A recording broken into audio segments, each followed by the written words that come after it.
But there is the man with the pitcher of water. This is it. This is the age that we're in now. This is the age that you're living in. Aquarius, the man with the pitcher of water. And look at page 859, Luke chapter 22. Luke chapter 22. And look at verse 10. And Jesus Christ said, where he'll meet you if you're willing to go. Jesus Christ says in Luke chapter 22, verse 10, behold, when you enter into the city, and the city in mysticism always means consciousness, there shall a man meet you bearing a pitcher of water. Now, how do you know that he wasn't talking about a real man? If you take this literally, I mean, couldn't he have said 32 Main Street and I'll meet you upstairs? Did he have to go through all this stuff? And do you know that if you take this literally, no man in this time would ever be found dead carrying a pitcher of water? That was lady stuff. I looked at the lady. Ladies carried pitcher.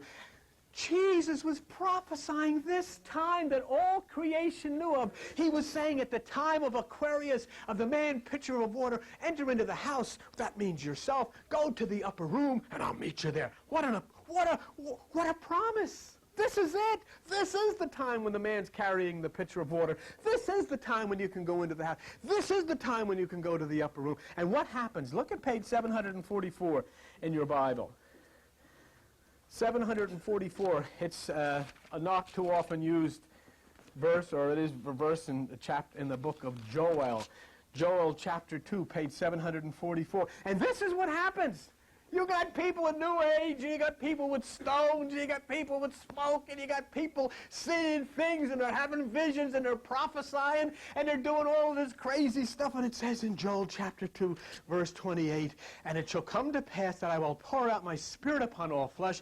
Your sons and daughters shall prophesy. Your old men shall dream dreams. Your young men shall see visions. And Christianity calls it cult. When it happens, in this beautiful time of the astrological fulfillment of the universe, Christianity can't deal with it. Even when the Bible says it's going to happen, and Jesus says, enter in at the time of the man of the pitcher of water, and all of this magnificent stuff will happen, but they can't deal with it. So they call it a cult. When the ages are moving now, and Aquarius is lifting his pitcher, and the universe is moving in a new way, and that's why you feel the way you do. That's why you're acting the way you do. That's why the universe is acting the way it is. You're seeing, do you see what you're seeing on television? You're seeing soldiers from all over the world coming and landing in this God-forsaken place. And who left it? Why? How can you sit here and thank for your Thanksgiving dinner and give presents and know that the world has allowed that cesspool to exist and those children to turn into living skeletons and then come to church and sing Amazing Grace? It is amazing that he hasn't blown the place to pieces because of the cruelty of man and the neglect of man, of nature and the children and the animals. And yet they do, and all their churches are decked out, and they got jewels and all of this stuff.